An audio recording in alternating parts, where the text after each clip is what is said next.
Rasil TV. Untuk Islam yang satu.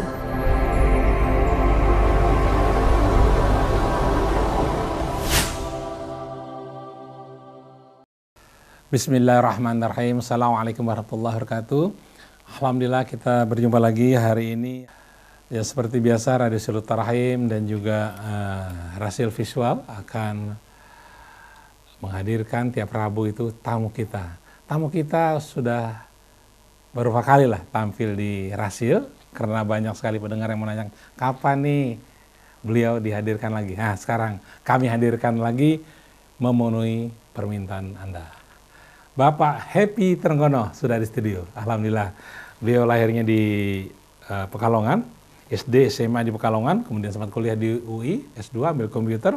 Beliau adalah pengusaha kelapa sawit, Presiden IIBF atau Indonesian Islamic Business Forum dan Perhimpunan Gerakan Beli Indonesia. Ada yal-yalnya tuh Beli Indonesia. Assalamualaikum Pak Happy. Waalaikumsalam warahmatullahi wabarakatuh. Pak Happy selalu menggunakan batik, penggemar batik ya?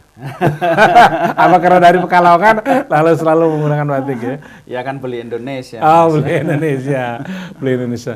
Memang sangat memprihatinkan sekali kalau kita dari mulai kamar mandi apa semuanya produk-produknya bukan Indonesia. Iya, bukan produk kita. Produk apa yang sudah asing. Beli Indonesia yang bisa memenuhi kehidupan sehari-hari? Ya, sebenarnya kan bicara tentang produk ya, itu kan bukan produk apa yang kita miliki, tetapi apakah kita mau pakai punya produk kita sendiri atau tidak, gitu ya kan?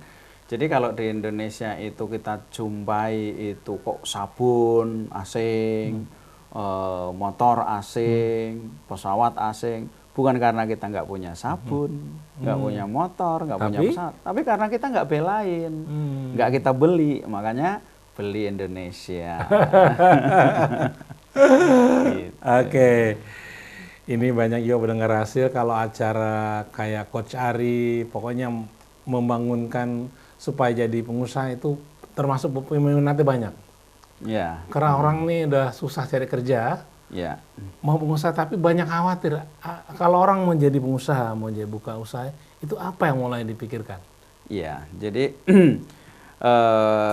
gini ya, banyak orang berpikir bahwa kalau mitos itu, kita bicara mitos ya, gitu.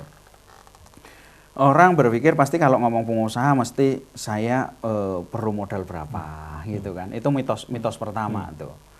Yang kedua, saya mesti jualan apa produknya, makanya banyak yang nyari. Orang tidak jadi pengusaha karena mikir saya nggak punya modal, gitu. Itu klasik banget gitu. Tapi kenyataannya kan banyak juga orang yang nggak punya modal juga bisa usaha. Yang punya modal usaha juga banyak. Habis itu gitu sudah jadi pengusaha.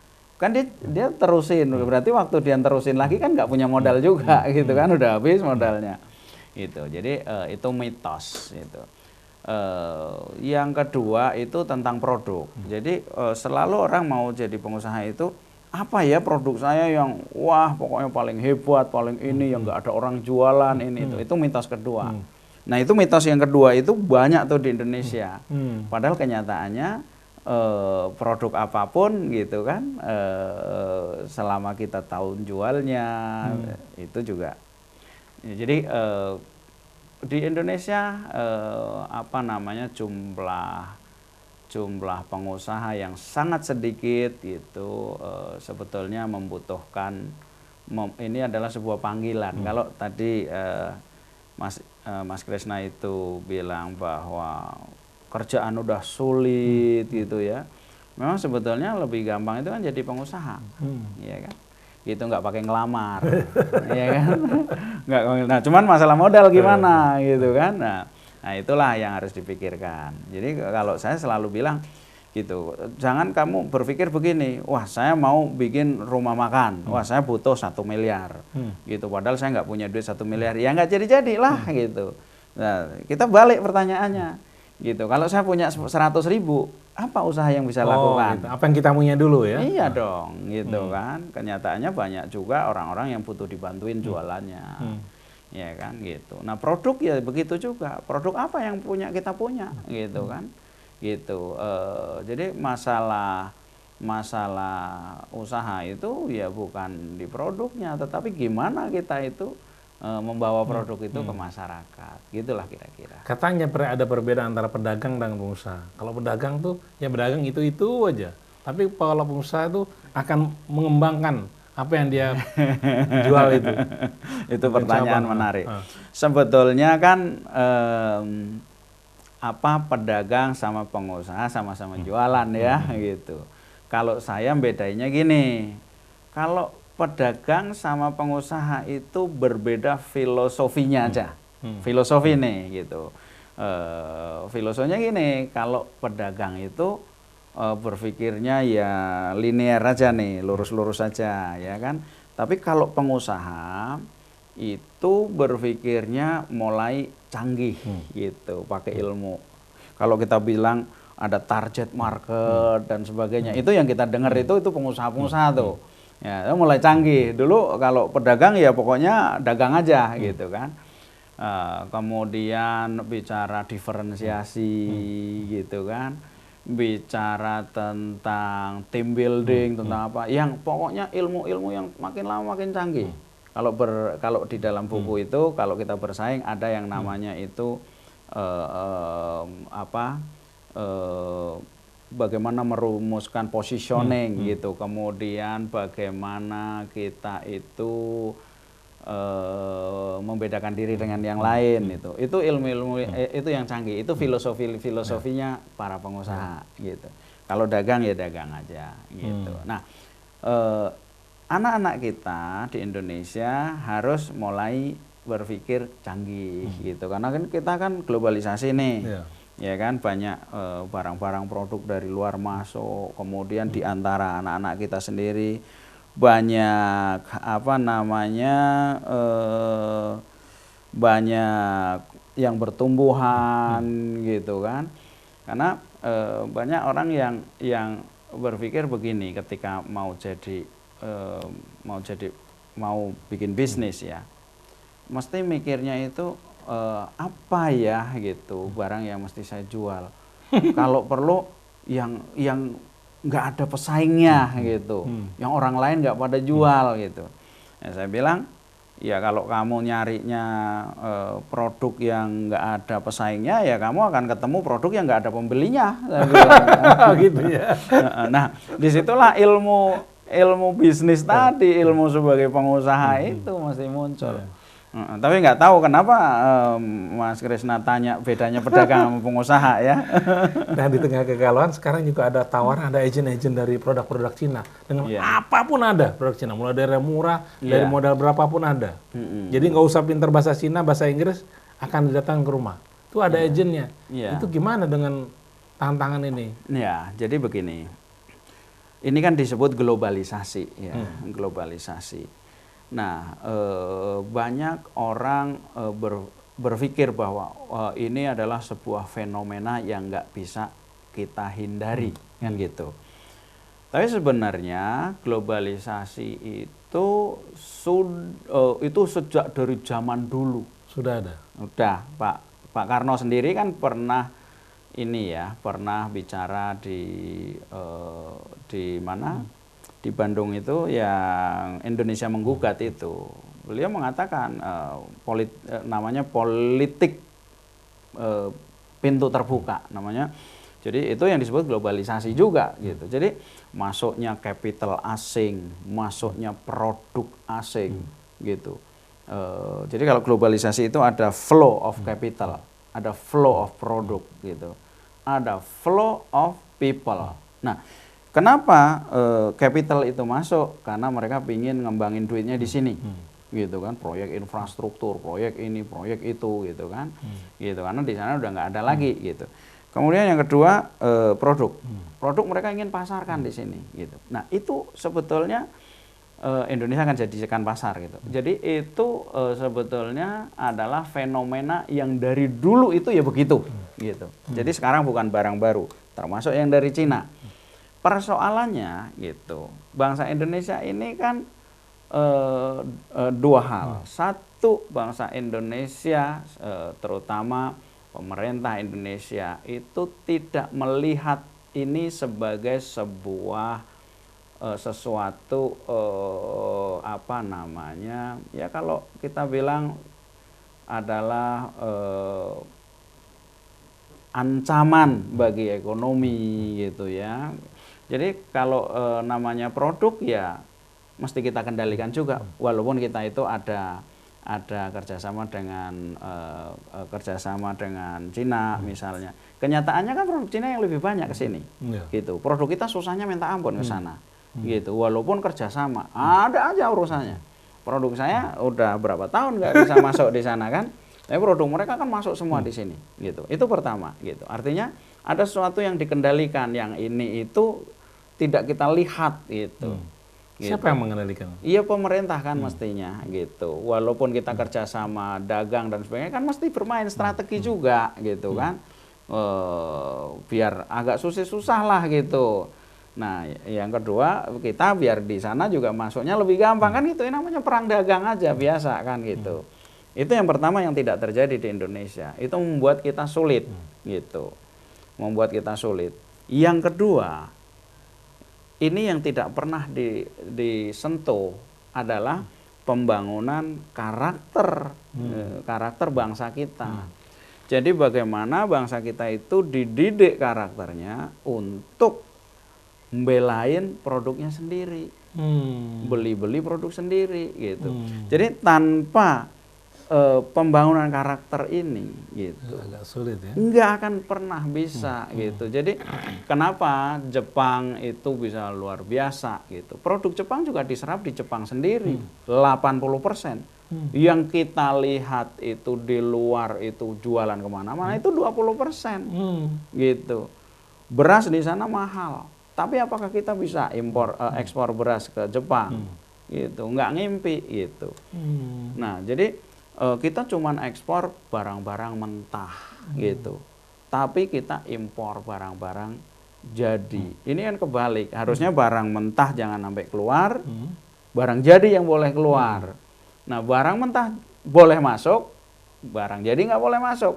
Gitu ya, kita cari keseimbangan di situ gitu, pinter-pinternya pemerintah dan bagaimana kita mempersiapkan bangsa Indonesia. Makanya ini bicara gerakan beli Indonesia gitu ya kan, ini kan pembangunan karakter sebetulnya, bagaimana kita menjadikan beli Indonesia, menjadikan pembelaan terhadap produk itu sebagai sebuah ideologi gitu. Jadi selama ada sabun, masa sih sabun nggak bisa bikin?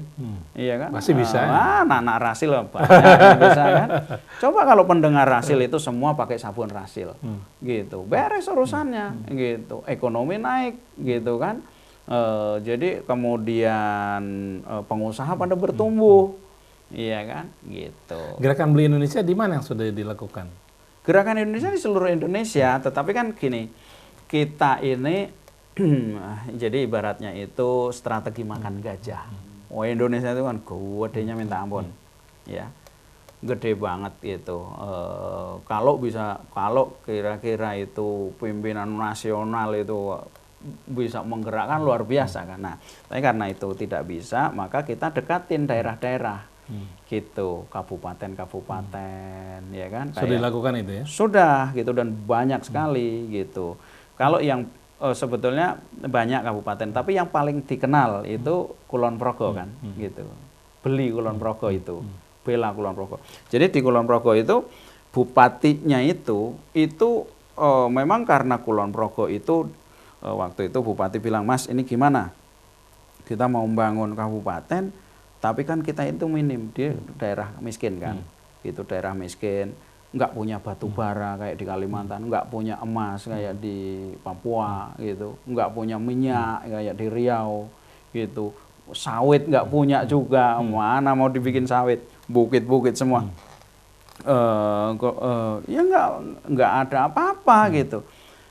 Tapi saya bilang kita bisa mulai gitu dengan masyarakat gitu. Jadi ekonomi Kulon Progo untuk orang Kulon Progo. Nah, gimana caranya? Gerakan beli Kulon Progo. Jadi bupati keliling tiap pagi. Kelurahan, kecamatan, terus beliau kampanye. Jadi diminta orang Kulon Progo membeli produk-produk Kulon Progo. Nah, dampaknya luar biasa sekali ya. Jadi di sana dulu nggak punya batik, sekarang punya batik. Ada batik Kulon Progo itu. Nah, termasuk sabun apa, air minum. Air minum ada namanya Airku di sana. Air minum Kulon Progo. Jadi masa air minum aja mesti beli dari orang asing? Iya kan, ada yang lebih bodoh lagi nggak dari itu kan gitu pertanyaannya. Nah, itu dengan hanya seperti itu 3 tahun itu turun kemiskinan 8%. Gitu kan, luar biasa itu. Jadi kelihatan yang dibutuhkan adalah karakter. Nah, bagaimana cara membangun karakter sehingga orang beli Indonesia itu? Iya. Nah, gini Mas Kresna. Ada dulu itu Soekarno kan pernah mengatakan ya bahwa tugas seorang presiden gitu, tugas saya kata Soekarno itu cuma satu, character building. Character building. Itu. Cuman kita kan nggak paham ya gitu. Kalau kita lihat bagaimana Rasulullah membangun. Kenapa sih Rasulullah itu membangun beda ya sama pemimpin dunia yang anggap yang ngetop lah. Kalau di Jawa Tengah aja, Wangsa Sailendra itu bikin Borobudur gitu, peninggalannya Borobudur gitu. Kemudian di Cina, ya ada dinasti Ming, ada Great Wall, ada kerajaan, itu kan peninggalan luar biasa. Tapi Rasulullah kan enggak gitu. Apakah Rasulullah itu tidak bisa membuat candi katakanlah atau bendungan? Kenapa? Nah, ini sebuah pertanyaan. Nah, Rasulullah itu mengatakan bahwa membangun manusia itu adalah membangun karakter. Itu sebetulnya pesan yang disampaikan kepada kita. Nah, maka karena karakter itu udah dibangun, hari ini kita lihat fisiknya ngikutin, ya kan? Ada Masjid Nabawi yang luar biasa, ada Masjid Haram yang luar biasa. Ada nggak tempat ibadah yang lebih hebat gitu, bertumbuh terus? Kenapa bisa begitu? Karena ada pembangunan karakter. Gitu. Orang itu ya ini Rasil aja membangun masjid di Palestina gitu. Kenapa? Karena karakter itu terbangun kan gitu. Di Palestina pun itu dibangun. Nah, intinya begini. Kita itu Indonesia itu punya segala-galanya. Gitu, punya emas, punya minyak, tetapi lupa. Gitu, kita bangun karakter. Apalagi sekarang. Jadi yang namanya kepemimpinan dibangun tidak dengan logika pembangunan karakter, tetapi dengan logika pembangunan citra, pembangunan brand, gitu. Kan jujur hari ini cuman sampai di baliho, iya kan? Nggak melekat di karakter orang gitu. Ada di baliho doang ya? Iya, di baliho doang gitu. Makanya ya bupati itu akhir karirnya banyak, sebagian besar itu akhir karirnya kan di penjara. Kena gitu. OTT ya. Iya. Nah, itu pembangunan karakter. Yang harus kita lakukan pembangunan karakter ini kan jadi tugas dari pemimpin, gitu, pemimpin bangsa, pemimpin ya apakah itu presiden, ataukah itu gubernur, ataukah itu bupati, ataukah itu tokoh-tokoh yang lain itu. Dia harus secara sadar membangun karakter dari bangsanya, dan untuk bisa membangun karakter dia harus jadi model gitu. Tapi kalau kita sebagai pimpinan itu masih main pencitraan, masih ini ya kita nggak kemana-mana. Logikanya logika kebalik. Baik Iwan dan Ahwat, kami masih berbincang-bincang dengan Bapak Happy Trenggono, seorang pengusaha sawit.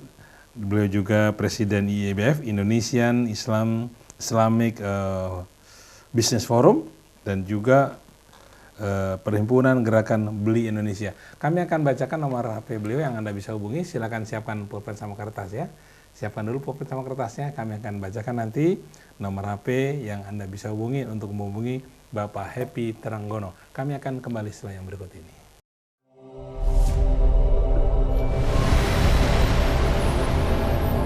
Rasil TV, untuk Islam yang satu.